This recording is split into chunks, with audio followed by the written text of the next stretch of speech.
Today on Beyond the Burner, I'm joined by Andrew Cotto. Andrew is an award-winning author of 7 novels and a regular contributor to the New York Times. He's also the co-founder and editor-in-chief of Appetito magazine, Italian food, drink, and lifestyle. Welcome to Beyond the Burner. Thanks, Erica. I'm thrilled to be here, especially in your beautiful kitchen. Thank you. I know you as a storyteller, as a novelist, but I see you on Instagram with all these famous chefs. How did this happen? It's sort of accidental. I didn't intend to be a food writer. I didn't intend to be palling around with like celebrity chefs, but I was writing novels, as you mentioned, and those novels happen to have a lot of Italian food in them. It was brought to my attention that this is something I should pursue. So I started writing journalism, New York Times, Men's Journal, Rachel Ray's magazine, oriented around food in large part, and then particularly Italian food. And through that, I started being connected with all these like chefs who I think, appreciate the fact that I know how to tell a story. Right? I'm not a reporter. I'm not trying to dig up dirt on them or get them to confess anything or dish on their rivals. I want to tell their stories. I love food, obviously, right? And I think it's an important part of our lives. But I'm more interested in the people behind the food. So I take my talents as a storyteller and apply it to chefs, and they seem to like it. Do you have any great secrets from a famous chef that you could tell us? Like a great recipe, a great technique? I think part of the reason they like me is I don't share their secrets. There was a time at 3 a.m. with Rocco DiSpirito. No, we're friends. We're generally friends. I think the thing that's most impressed upon me when I get close with these people is that their passion is so profound, but so is their creativity. It's I cook, right? A lot of us cook, right? But there's a whole different level of expertise that a real professional chef has. I love sort of getting into that, So Rocco, for instance, right? I had a book release party during the pandemic. It was in a loft with 4 of us in the whole room, right? On Instagram and Facebook, of course. And he made a bistecca fiorentina, which was incredible, but he also made carbonara. Right? And he taught us, all of us in the room, the other 3 of us and Rocco, the three of us who weren't Rocco, knew how to cook. Right? We fancy ours. We make dinner every night, together during the pandemic, He made carbonara, and it was so brilliant the way he made it. His ability to sort of adjust on the fly to what was happening. It just, for some reason, the cheese just wasn't enough. He kept adding more cheese and tasting, and adding more cheese and tasting, adding more pepper. And it was just so brilliant to watch him in action live, because that's the expertise that he possesses, right? And his absolute desire to make sure we were happy with what he made us that night. So those are my secrets. I have nothing to share, until I retire and write the tell-all. Oh, we want to hear that. Yeah, so let's talk a little bit about Appetito. Sure. Tell me about the magazine and what you're trying to do with it now.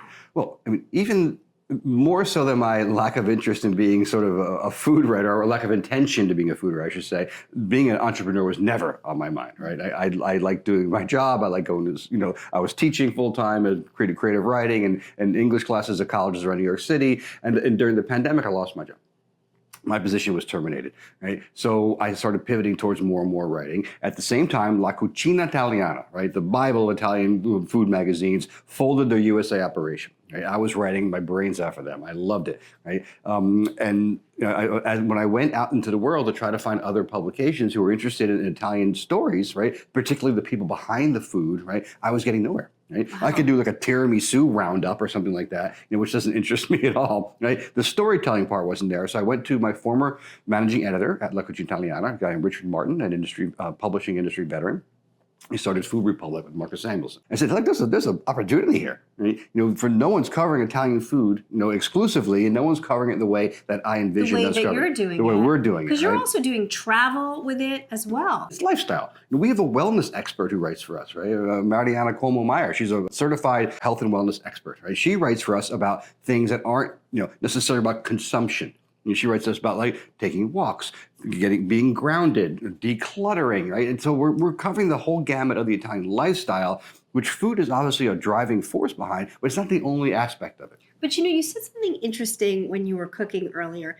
You said, when I make pasta, it's very important that it's really good pasta so that you can eat it, so that it doesn't bother your stomach. And you were talking about the difference between good pasta and not so good pasta. Yes, another huge aspect of Appetito is the health benefits. Now, so there's wellness, yes, and there's also physical health, right? Italian food is the healthiest food in the world. Everybody knows that the Mediterranean diet is the best practice, right? So they live to be 145 years old, right? Which I don't want, but if someone wants to knock themselves out. But if they do so, they're going to be having olive oil-based food, consuming tons of water, right? And of course, the ingredients are the key, right? In Italy, which is the thing that I find most remarkable about that country, is that eating well there is not a privilege, it's a right.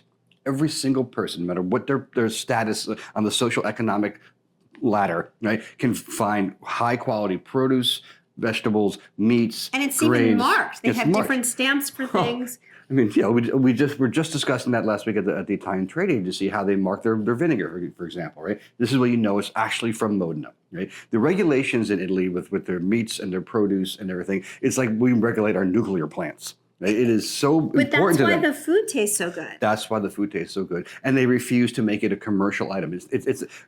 Good food in Italy is a commodity. Everybody can afford it. Do you right? have a favorite olive oil or a favorite vinegar? I love them all. I mean, to me, there's for olive oil, I have two kinds of olive oil right in my house. Right? There's the one that I used to put in the pan that I heat up and saute Right. things like. I just learned that Yeah. there's two different olive oils. There's two olive oils. Not just there's one for your salads and that goes on top, and then there's one in the pan. I just Right. learned that. The one in the pan is less expensive, right? Because it's Right. going to be complicated, compromised, I should say, by the heat, et cetera, Sure. and cooking, et cetera. But there's also olive oil you use to anoint, right? I have these beautiful olive oils from Sicily and some from Tuscany that I put over my food just before I serve it. And they're precious, Oh, so my you don't goodness. want to cook in that. Right. You don't want to be putting a half a cup of it in a pan exactly. and heating it up and putting a cutlet in there. So what did you make for us today? So we have two dishes from what I consider my Italian canon, right? One of very simple pasta dish is pasta aglio olio. Aglio is garlic, olio is oil. It's olive oil, garlic, and pasta. Couldn't be simpler. Right. I put some cheese on it, which is optional, right? You can also put breadcrumbs on it, but it's so simple. But this dish I'd love to teach because from here you could do a lot. Right? So if you want to put an anchovy or two into that pan before you put the pasta in. Don't be afraid of anchovies. Oh. Anchovies taste really good because they break down and they don't taste like what you think. They add so much flavor to a dish, and I think people don't realize that. And they also add a tremendous amount of health benefits. Yeah, Right? The it's great. antioxidants in there, the minerals are incredible, right? You could add some lemon and a little bit and make a lemon pasta with it. Right? Kind of almost similar to this francese. There's so many things you can do from that base. But if you own the base, right? Right, then you can build. Then you can build from there. Right. And then with the chicken dish, this is interesting because usually you make it with chicken breast, but you made it with chicken thighs. Yes, the thigh has so much more flavor. Thighs are harder to work with, I'll admit. They cost less, which is good, right? You can tenderize them and season them. Right? And you have recommendations on Appetito. I think of pastas like ABC. There's like the ones you find at 99 cents. Right. There's the ones that are in the $3.99, $4.99, then ones that are a little bit more expensive, right?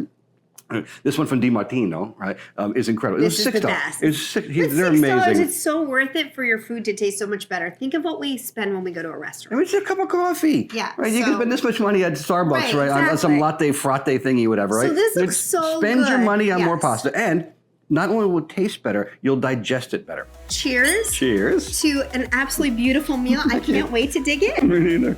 We're going to have the recipe on your website. Yeah. And So we have appetitomagazine.com. Please come to our site, follow us on Instagram. And you have to make this dish. And I'll Can't imagine how post this easy it recipe is. right away. And when you have this and you are happy, you go like this. That's the Italian thing. I'm happy. Good. So good. I'm happy you're happy.